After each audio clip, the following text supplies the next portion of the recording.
Chapter का theory part का last video है। हमने लास्ट क्लास में हीटिंग इफेक्ट ऑफ करंट पढ़ा था। एक बार थोड़ा सा समराइज कर देती हूँ before continuing with applications of heating effect of current. Heating effect of current में हमने ये पढ़ा था कि जब करंट को when the current is pass through nichrome, nichrome सबको याद है क्या था? रेजिस्टर, जिसका रेजिस्टेंस बहुत हाई होता है ना।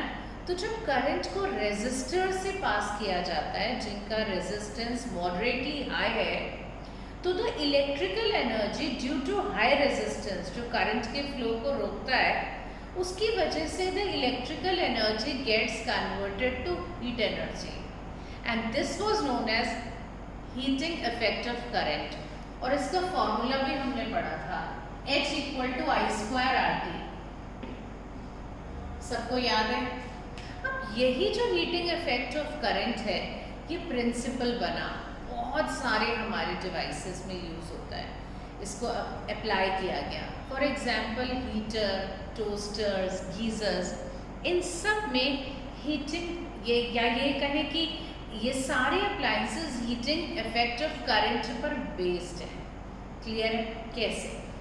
देखो, जो हमारा टोस्टर है या गीजर है या हमारी आयरन है या हीटर है, हम सब जानते हैं ये हीटिंग डिवाइसेस हैं हमारे, राइट? ये सारे हमारे क्या हैं? Heating devices. अब इन हीटिंग डिवाइसेस में क्या यूज होता है? नाइक्रोम, कॉन्स्टेंटन या मैंगनीज, मतलब कि रेजिस्टर्स जिनका मॉडरेटली हाई रेजिस्टेंस है, विच हैव मॉडरेटली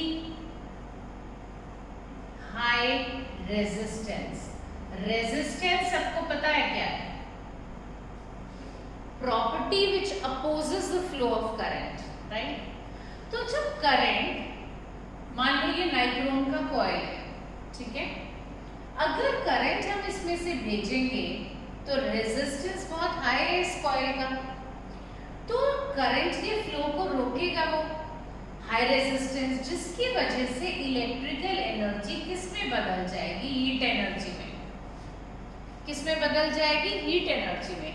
इसीलिए जो हमारे हीट प्रोड्यूस होती है उससे टोस्टर में हमारी ब्रेड सिक गई, गीजर में उस हीट से पानी गर्म हो गया, आयरन में हमारे कपड़े आयरन हो गए या प्रेस हो गए, और हीटर से हमें डायरेक्ट हीट एनर्जी मिली। क्लियर?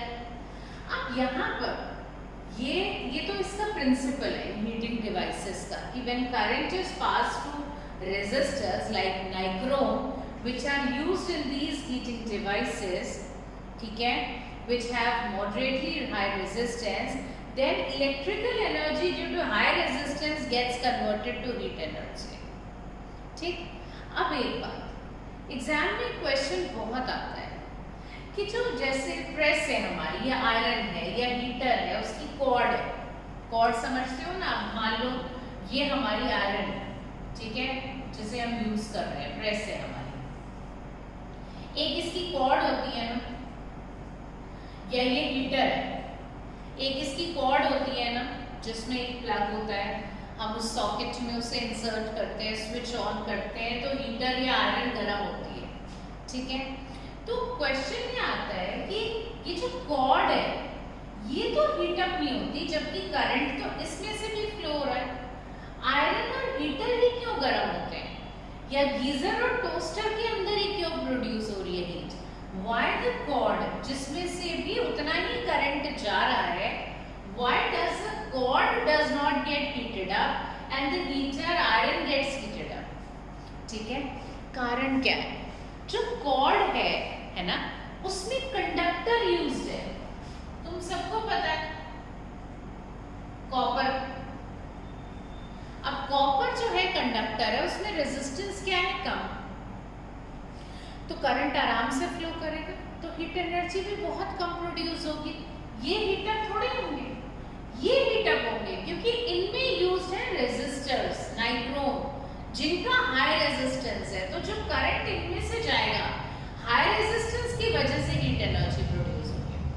कंडक्टर्स, कॉर्ड में कंडक्टर है, कॉर्ड तो कंडक्टर की बनी हुई है, कॉपर की बनी हुई है, इनका रेजिस्टेंस बहुत ही क्या है, कम, तो करंट आराम से फ्लो करेगा, हीट एनर्जी प्रोड्यूस ही नहीं होगी ज्यादा, तो वो क्यों गर्म होंगे। क्लियर है सबको।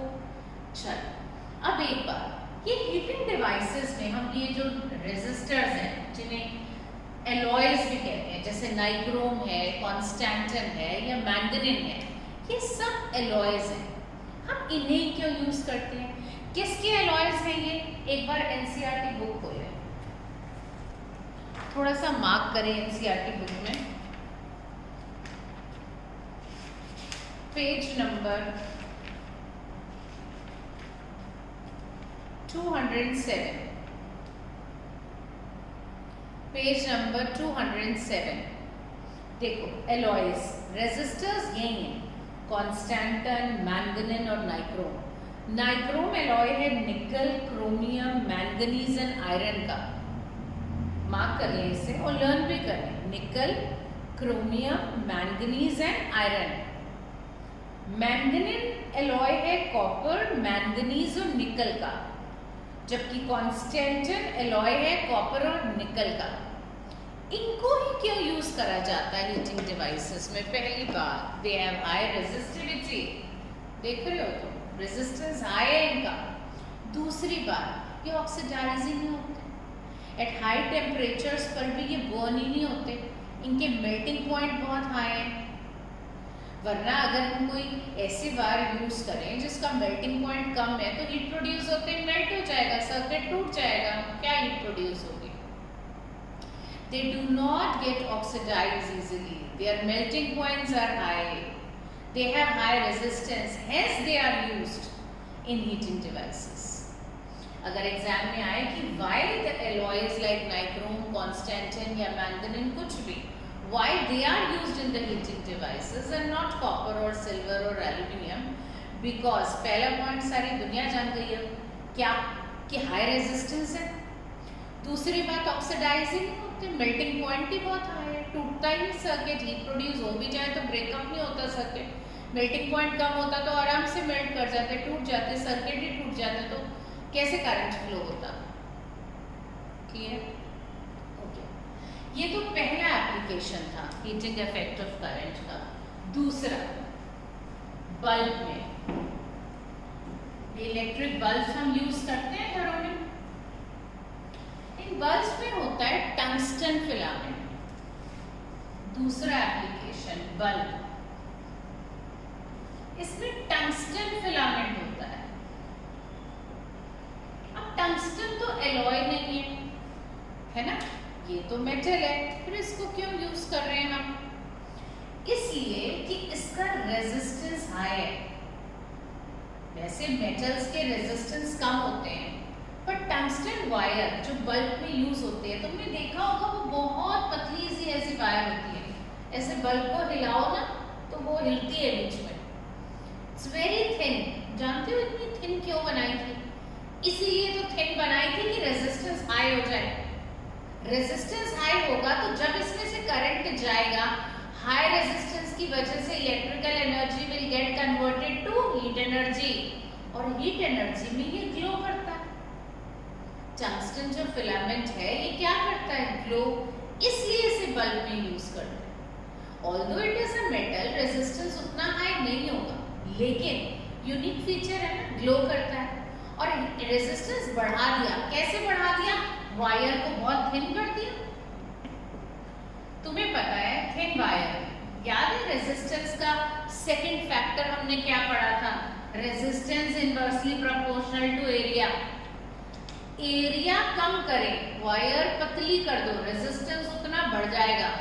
अब जब रेजिस्टेंस बढ़ जाएगा और आप टंगस्टन बल्ब में जैसे अब स्विच ऑन करा, ठीक है, अब वही बात है जैसे ये बल्ब है तो ये भी किसी कॉर्ड से कनेक्टेड होगा। इसमें क्वेश्चन ऐसा आता है कि कॉर्ड से भी करंट जा रहा है, आई हुई जो बल्ब में जा रहा है, फिर बल्ब तो ग्लो करता है, कॉर्ड तो ग्लो नहीं करता।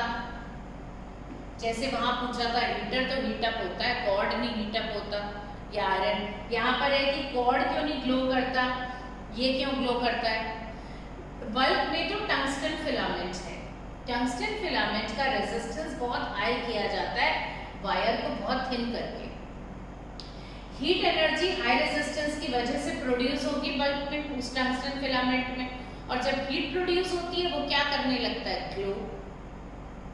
और उसकी लाइफ को इंक्रीज करने के लिए हम उस बल्ब में जो है इनर्ट गैसेस डाल देते हैं, जिससे कि उसकी लाइफ क्या हो जाए, प्रोलॉन्ग। क्लियर है। अब यहाँ देखिए कॉर्ड क्यों नहीं ग्लो कर रही, क्योंकि कॉर्ड में तो कंडक्टर है, और कंडक्टर तुम्हें पता है कॉपर है, रेजिस्टेंस क्या है, बहुत कम, तो आराम से करंट इसमें से तो जाता है।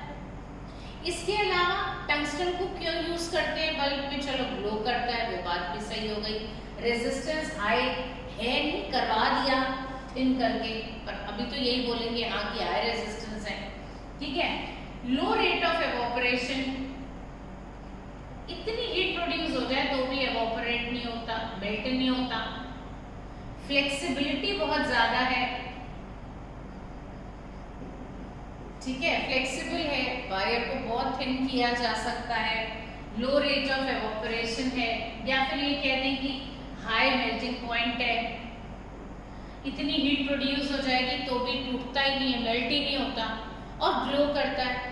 इस सब की वजह से हम इसे टंगस्टन फिलामेंट में क्या करते हैं, यूज। ये जो हीटिंग इफेक्ट ऑफ करंट है, इसका सेकेंड एप्लीकेशन है, it is utilised in bulbs for producing light which contain tungsten filament।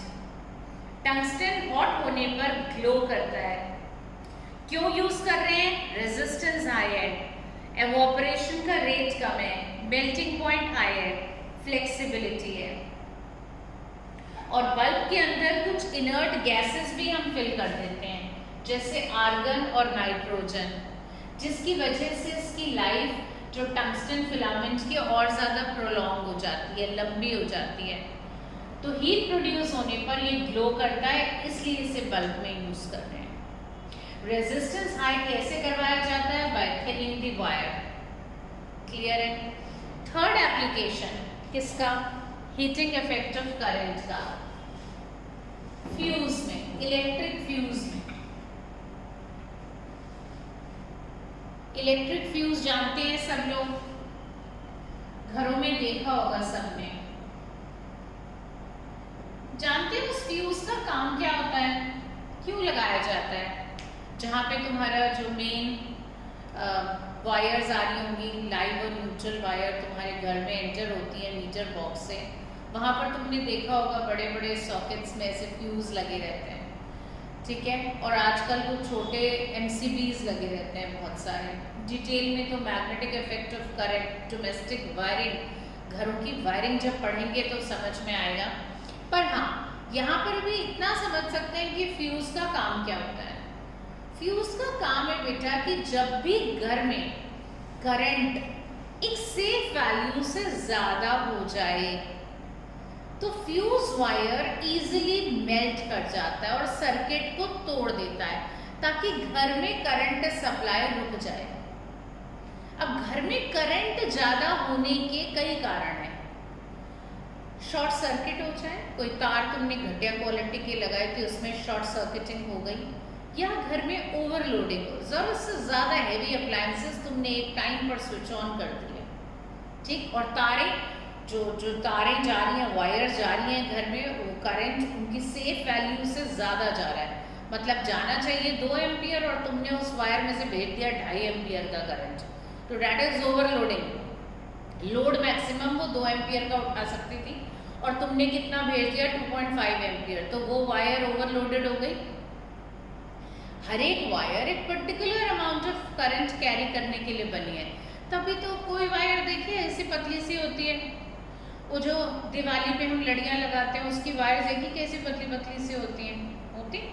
फिर जो हमारे घरों में जो मेन सॉकेट्स होते हैं ऐसे, है ना, जो हमारे रेगुलेटर्स के साथ जहाँ पे हम अपने फ़ोन की चार्जिंग वगैरह करते हैं, इनमें जो वायर्स आ रही हैं वो थोड़ी थिक हैं, एसी वाली देखिए वायर, गीजर वाली, माइक्रोवेव वाली, वो इतनी मोटी मोटी होती हैं, है ना। तो क्या होता है, डिफरेंस क्या है, the amount of current which they can carry. आप वो पतली सी जो लड़ी की वायर होती है, आप उससे एसी चला लोगे क्या? जैसे ही करंट स्विच भी ऑन करोगे ना, ब्लास्ट हो जाएगी, फट जाएगी, ठीक है। कैरी नहीं कर सकते, उसकी औकात ही नहीं है उतना करंट कैरी करने की। क्लियर है? तो हर एक वायर का एक fixed amount of current carry करने का लेवल है, ठीक बात, ये तो समझ में आता है। तो अब ये समझ लो कि जब भी करंट किसी वायर में से घर में एक सेफ वैल्यू जितना जाना चाहिए उससे ज़्यादा जाए तो वायर फट जाएगी ना, मतलब ब्लास्ट हो जाएगी, मतलब उसमें आग लग सकती है, कैन कैच फायर। तो इस सब से बचाने के लिए हम घर में वो फ्यूज लगाते हैं कि whenever the current I exceeds the safe value, exceeds the safe value, जितना जाना चाहिए अगर उससे ज्यादा चला गया तो जो फ्यूज वायर है, इलेक्ट्रिक फ्यूज में एक फ्यूज वायर लगा होता है, उस फ्यूज वायर का मेल्टिंग पॉइंट लो है। जैसे ही करंट सेफ वैल्यू से ज्यादा होगा तो करंट ज्यादा हो, मान लो वायर्स में से जा रहा है तो डेफिनेटली रेजिस्टेंस कम है कंडक्टर्स का, पर है तो हीट एनर्जी प्रोड्यूस तो होगी। तो ये जब वायर, फ्यूज वायर में से करंट एक सेफ वैल्यू से ज़्यादा जाएगा तो हीट एनर्जी इतनी प्रोड्यूस होती है कि फ्यूज वायर का मेल्टिंग पॉइंट बहुत लो है, वो एकदम से क्या कर जाएगा, मेल्ट, और फ्यूज वायर टूट जाएगा बीच में से और सर्किट ब्रेक हो जाएगा, घर में करंट सप्लाई रुक जाएगी, तो कहीं आग लगने से बच सकती है, कोई मिसहैपनिंग घर में होने से बच सकती है if we use fuse. Safety device है घर का। जब भी करंट एक सेफ वैल्यू से ज़्यादा हो और घर में कोई आग लग जाए या ऐसा कोई मिसहैपनिंग हो, उससे बचाने के लिए हम फ्यूज लगाते हैं, क्योंकि फ्यूज वायर का मेल्टिंग पॉइंट बहुत कम है। जैसे ही करंट एक सेफ वैल्यू से ज़्यादा गया वो मेल्ट कर जाएगा, मेल्ट करते ही सर्किट ब्रेक, करंट जाना रुक गया, कोई मिसहैपनिंग होने से बच गई। तो किस पर बेस्ड है, heating effect of current. Current safe value से ज़्यादा हुआ, हीट प्रोड्यूस हुई, फ्यूज वायर मेल्ट हुई, करंट की सप्लाई घर में जानी रुकी। तो 3 एप्लीकेशंस हमने पढ़े हीटिंग इफेक्ट ऑफ करंट के। पहला हीटिंग डिवाइसेस में, वेरी गुड, दूसरा बल्ब में, तीसरा फ्यूज में। With this chapter electricity ended. But अभी जितना करा है ना उससे बहुत ज़्यादा करना है, अभी न्यूमेरिकल पार्ट एनसीईआरटी के भी करने हैं और शीट्स भी करनी है, ठीक है। कुछ तो एनसीईआरटी के साथ साथ कर लिए थे, बाकी कुछ और ले लेते हैं आज, इंडेक्स तो ख़त्म कर ही लेते हैं। और तो जरा पेज नंबर खोलें, कहाँ तक कर लिया था हमने? हमने 216 पेज तक कर लिए थे सारे। चलो 217 पेज खोल लो फिर। 217 page, example 12.10, heating effect of current के कर लेते हैं अब सारे। An electric iron consumes energy at the rate of 840 what. अब ये वॉट आ गया तो मतलब पावर गिवन है, इसमें तो कोई कंफ्यूजन नहीं है ना। जब उन्होंने 840 वॉट कह दिया, अब energy at the rate of, energy की यूनिट जूल होती है, एनर्जी एट द रेट मतलब energy upon time, energy with respect to time, and power होती है energy with respect to time. तो 840 वॉट पावर गिवन है। When heating is at the maximum rate, जब heating maximum rate पे होती है तो पावर इतनी कंज्यूम करता है एक आयरन, और अगर मिनिमम पे करें तो करता है 360 वॉट। Voltage 220 volt. तो तुमसे पूछा है कि दोनों केसेस में आई और आर बताएं। अब ये हाई और लो वाली बात समझ में आ गई। घर में कभी कपड़े आयरन करें, प्रेस करें हैं सबने? अच्छा, तो उसमें एक बीच में सर्कुलर नॉब होता है।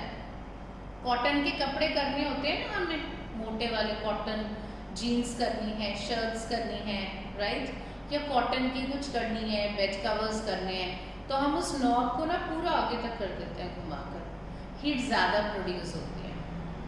सिल्क जैसा करना हो, कुछ नायलॉन जैसा प्रेस करना हो, सिल्क है ना, जिनको थोड़ा कम हीट चाहिए, तो हम नॉब को मिनिमम पे ले आते हैं, मिनिमम पहला पॉइंट जो होता है, और मोटे स्टफ को करना है, कॉटन को करना है, तो मैक्सिमम पे ले जाते हैं, क्योंकि वो हीट जनरेटेड रेगुलेट करता है, ठीक। तो ये कह रहे हैं कि जब हीट मैक्सिमम, वो मैक्सिमम उस पर यूज हो रहा है ना हीटिंग, तो पावर इतनी कंज्यूम कर रहा है, और अगर मिनिमम तो इतनी कर रहा है। हमें दोनों केसेस में आई और आर बताना है, वी हमें गिवन है। अब तुम सिंपल सा फॉर्मूला जानते हो पहले केस के लिए, P is equal to V into I होता है कि नहीं होता? पार पता है तुम्हें 840, वेरी गुड। V 220 गिवन है, आई निकालना क्या महाभारत है भाई,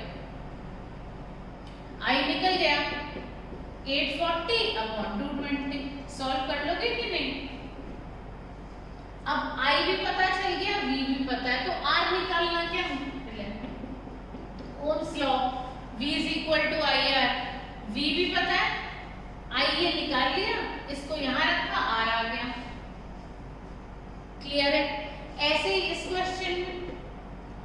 क्वेश्चन में भी अब पावर और आई और आर निकालना है, वी तो इसी वोल्टेज पे चला रहे हो तुम, तो P इज इक्वल टू पहले क्या करोगे, V इंटू आई, तो पार है 360, वोल्टेज है 220, आई निकल गया तुम्हारा इस केस के लिए। वंस आई निकल गया, अगला क्या निकालना था, रेजिस्टेंस, तो V is equal to I R, V 220 है, आई तुमने यहां से ले लिया, आर निकाल दो, कोई डाउट? सिंपल मैथ्स है। चलो क्वेश्चन नंबर 12.11 करते हैं।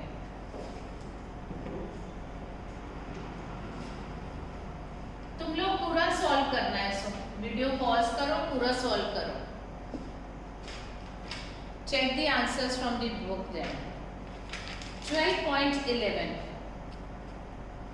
100 joules of heat produced each second in a 4 ohm resistance. Okay, 100 joules of heat produce हो रही है, तो जो जो क्वेश्चन में गिवन होता है ना उसको लिख लेते हैं हमेशा। 9 से ये समझा रही हूँ तुम लोगों को कि जो गिवन है वो लिख लो पहले, और जो फाइंड आउट करना है वो फिर फॉर्मूला एकदम स्ट्राइक करना है। तो हीट एनर्जी गिवन है ईच सेकेंड, मतलब टाइम भी गिवन है, 1 सेकेंड में इतनी energy in a 4 ohm resistance, तो रेजिस्टेंस 4 ओम गिवन है। तुमको पूछा है पोटेंशियल डिफरेंस V पूछा है।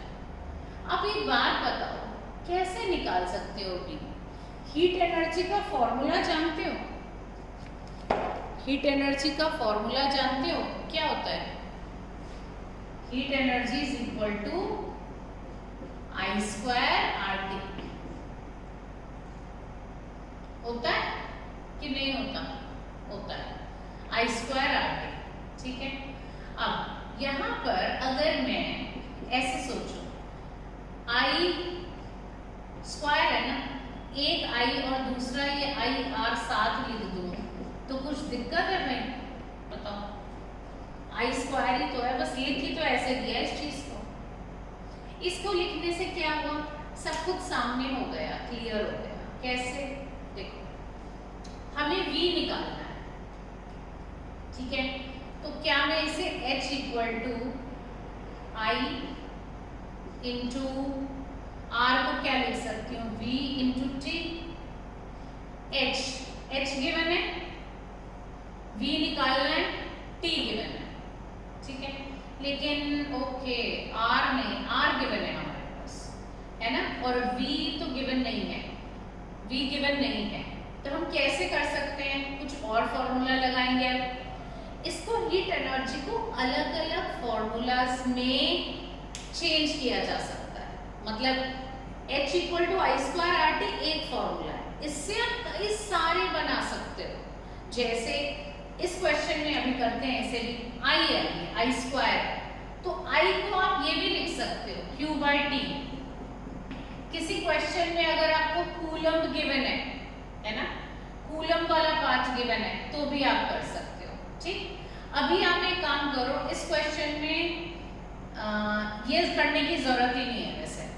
ठीक है, क्यों? क्योंकि R और T गिवन था, I निकाल लो सीधा, और फिर जब I निकल जाए तो V इक्वल टू IR से करेंगे, सीधा पुट करते हैं।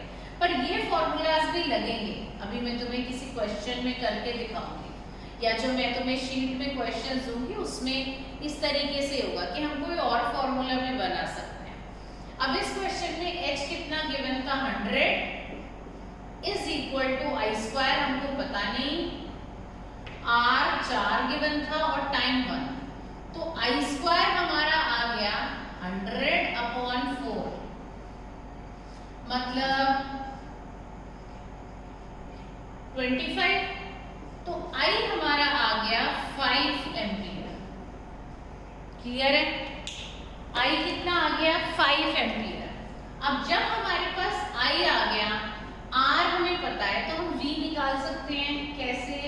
V equal to IR, 5 into R 4, answer आ गया 20 वोल्ट। इसमें तो खैर डायरेक्ट ही कर दिया, पर ऐसे बहुत सारे आएंगे जो मैं ये ऐसे बता रही थी कि अगर क्वेश्चन में हमें R ना होता, VIT के रिस्पेक्ट में बात हो रही होती, तो हम ये फॉर्मूला लगा देते ऐसे, या किसी क्वेश्चन में हमें चार्ज गिवन होता तो हम I की जगह यहाँ Q/T भी रख देते और T से ये T कैंसिल हो जाता, और Q और V गिवन हो और हमें H निकालने पूछे तो ये फॉर्मूला भी लगा सकते हैं। कई फॉर्मूलाज बन सकते हैं इसके। क्लियर है? इस क्वेश्चन में तो खैर सीधा ही यूज हो गया। चलो अगले क्वेश्चन पे आते हैं। Why does the cord of an electric heater not glow while the heating element does? अभी डिस्कस किया था कि कॉर्ड क्यों नहीं ग्लो करता। कॉर्ड इसलिए ग्लो नहीं करता क्योंकि कॉर्ड में तो कंडक्टर है, and conductor is copper which has very low resistance, आराम से करंट फ्लो होता है। हीटर ग्लो क्यों कर रहा है? क्योंकि हीटर में रेजिस्टर है। व्हेन हाई रेजिस्टेंस की वजह से the electrical energy which is supplied to the heater gets converted to heat energy, उससे वो ग्लो करता है। Clear? Next, compute the heat generated while transferring 96000 coulombs of charge in 1 hour through a potential of 50 volt. Okay, चलो करें question.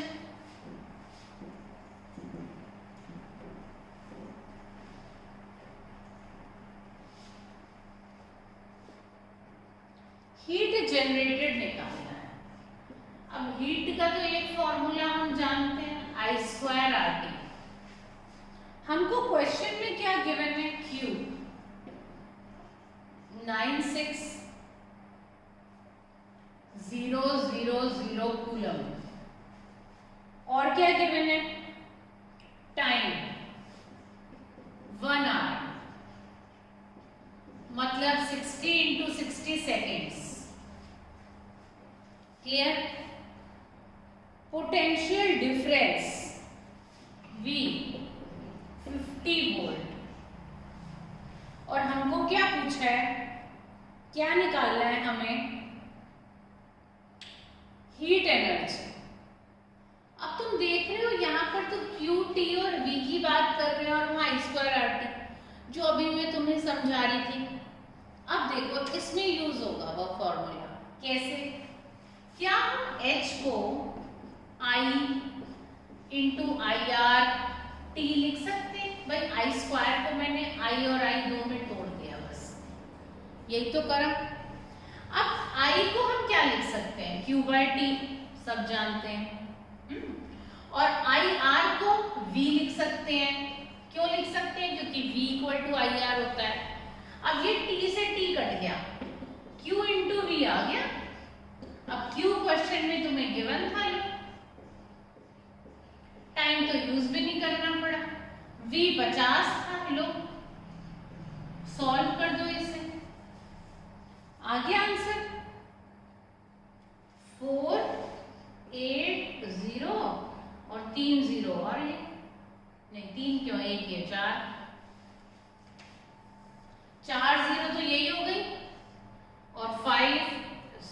किससे गया 0 3 45, yes 48,000,000 या फिर क्या कहते हैं 48 इंटू 10 की पावर 5 हीट एनर्जी है ना, तो यूनिट क्या होगी जूल्स। क्लियर है? अब समझ गए जो मैं पिछले क्वेश्चन में कह रही थी कि हम बना सकते हैं उससे और formulas according to the thing जो हमें गिवन हो। क्लियर है? चलो अगला क्वेश्चन, एक इलेक्ट्रिक आयरन है,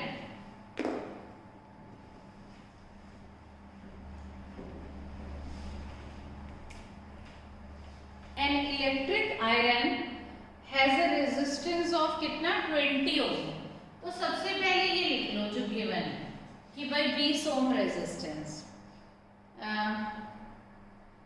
takes a current of 5 ampere, तो आई गिवन है 5 एम्पियर। बहुत आराम से क्वेश्चंस करने हैं जो कुछ भी गिवन है। Calculate the heat developed in 30 seconds, heat निकालनी है 30 सेकेंड्स में। ये तो मतलब बिल्कुल ही जिसे कहते हैं बहुत ही आसान question. H equal to I square R T, खत्म बात। आई पता, आर पता, टी पता, निकाल दो। सॉल्व करोगे तो आंसर आएगा 15,000 जूल। क्लियर है? चलो अब आ जाओ अगले पार्ट पर, 219 पेज, एग्जाम्पल 12.12। एक electric bulb is connected to 220 volt. चलो भाई 220 volt, the current is 0.50 ampere. चलो भाई what is the power of the bulb P। अब सब तो फॉर्मूला जानते हो, V इंटू आई। सॉल्व कर दो, आंसर दिया हुआ है सामने 110 वॉट। सिंपल सा क्वेश्चन है, सॉल्व कर सकते हो कॉपी में। क्लियर? चलो अगला क्वेश्चन करते हैं 12.13।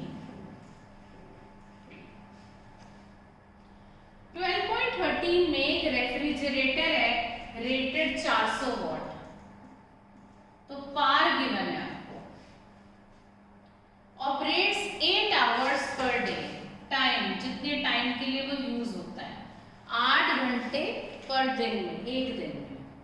What is the cost of energy for 30 days. अगर 3 रुपए 1 यूनिट की कॉस्ट है, किलोवाट आवर वाला कंसेप्ट याद है, किलोवाट आवर। अब तुम्हें 30 दिन में बतानी है कि ये कितनी इलेक्ट्रिकल एनर्जी खर्च करेगा पहले, है ना, फिर कॉस्ट निकाल पाओगे, है ना, कि कितनी कॉस्ट लगी। अगर 1 यूनिट का मतलब होता है 1 किलोवाट आवर की कॉस्ट है ₹3। अब तुम सबसे पहले क्या करो, energy is equal to power into time होता है, कमर्शियल यूनिट में कन्वर्ट करना है। तो ये किलोवाट में होना चाहिए और ये आवर्स में होना चाहिए। तो ये वॉट में गिवन है, किलोवाट में बदलने के लिए क्या करूं, अपॉन 1000 हो गया, किलोवाट में 400। ये तो घंटों में ही था, शुगर है 8। अगर ये 30 मिनट्स गिवन होता तो 30 अपॉन क्या करते 60, क्योंकि ये टाइम आवर्स में होना चाहिए और ये किलोवाट में। अगर यहाँ 4 किलोवाट दिया होता तो तुम सीधा 4 इंटू 8 कर देते। 4 किलोवाट है तो फिर थोड़ी बदलोगे किसी में, यहाँ तो 400 वॉट था इसलिए अपॉन 1000 करा। मतलब याद ये रखना है कि जब भी कमर्शियल यूनिट एनर्जी की निकालो, पावर किलोवाट में होनी चाहिए और टाइम आवर्स में। अगर ये मिनट में गिवन हो तो आवर में बदलो अपॉन 60 करके, अगर वॉट में गिवन हो तो अपॉन 1000 करके किलोवाट में बदलो। बात समझ में आ गई? चलो अब बस 0 काटते और कुछ नहीं करते। 4 8 पता नहीं है क्या 32 अपॉन 10 तो 3.2। ये आ गया। ये एक दिन में 8 घंटे एक दिन में यूज कर रहा था। ये है एनर्जी कंज्यूम्ड इन 1 डे। अब उन्होंने कहा 30 दिन तक कितनी एनर्जी कंज्यूम होगी, पहले ये निकालो। एक दिन में अगर इतनी है तो 30 दिन में 3.2 इंटू 30, 3.2 इंटू 30 आ गया, बोलो। चलो कितना आ गया, 3 2 6, 3 3 9, ये 0 और पॉइंट था तो ये हटा दिया, तो 96 किलोवाट आवर। ये 30 दिन में एनर्जी लगी। एक यूनिट 1 किलोवाट आवर की कॉस्ट कितनी है, 3 रुपए। तो कितनी एनर्जी थी टोटल जो खर्च हुई थी 30 दिन में, 96। तो 3 इंटू 96, 3 6 18, 1 कैरी 27 और 128। तो ₹288 इज द आंसर। बुक में चेक करें, हाँ इतना ही आ रहा है। क्लियर है सबको, आ गया। अगर ऐसे ही क्वेश्चन आता, यहाँ तो सिर्फ एक रेफ्रिजरेटर की बात हुई, कहते थे 2 पंखे घर में यूज होते हैं, 4 ट्यूबलाइट है, एक गीजर है और उनका अपना अपना टाइम दे देते। कहते कि 2 फैन है मान लो, चलो यही क्वेश्चन है, 30 दिन में पूछा है, लेकिन एक रेफ्रिजरेटर के साथ ये भी कह दिया है कि 2 फैन है 80 वॉट के और वो रोज 6 घंटे के लिए चलते हैं। अब बताओ 30 दिन में इसका बिल कितना आएगा, ठीक है। तो तुमने एक दिन में पहले इसका निकाल लिया था रेफ्रिजरेटर का, ऐसे ही फैन का निकालो। एनर्जी क्या होता है, पावर इनटू टाइम। पावर कितनी थी 80, तो अपॉन 1000 करी किलोवाट में बदलने के लिए। टाइम कितने घंटे रोज चल रहा है, 6। ये एक फैन का होता, पंखे थे कितने, 2, तो इनटू 2 भी कर देना, समझ गए। फिर वही 0 काटनी और कुछ नहीं काटना। क्लियर है। अब इसे सॉल्व कर दो, ये एनर्जी जो आएगी इसे इस एनर्जी में क्या कर दो, ऐड। तो टोटल एनर्जी उस घर की आ गई 3.2 और मान लो वो भी 3.2 आती तो आ गया 6.4 एक दिन में, दोनों चीजों को यूज करके। तो 30 दिन में क्या होती, इंटू 30 कर देते, फिर टोटल एनर्जी आ जाती। फिर टोटल एनर्जी है कॉस्ट पूछी जाती, तो जितनी यूनिट्स आई थी, एक यूनिट की कॉस्ट इतनी, तो जितनी भी आई थी उनको 3 से मल्टीप्लाई करते तो बिल आ जाता। क्लियर है सबको, वेरी गुड। अगली क्लास में ये अब एंड एक्सरसाइज के क्वेश्चंस लेंगे और पेज 220 पर ये 2 बचे हुए हैं, ये लेते हैं। क्लियर है। एनसीईआरटी करने के बाद मैं एक्स्ट्रा क्वेश्चंस की शीट दूंगी तुम्हें, पर ये पहले अच्छे से हो जाए, राइट। तो खूब प्रैक्टिस करें, चैप्टर थ्रू आउट पहले रिवाइज करें, चैप्टर एंड क्वेश्चंस तभी अच्छे से समझ पाओगे। क्लियर, चलो ओके।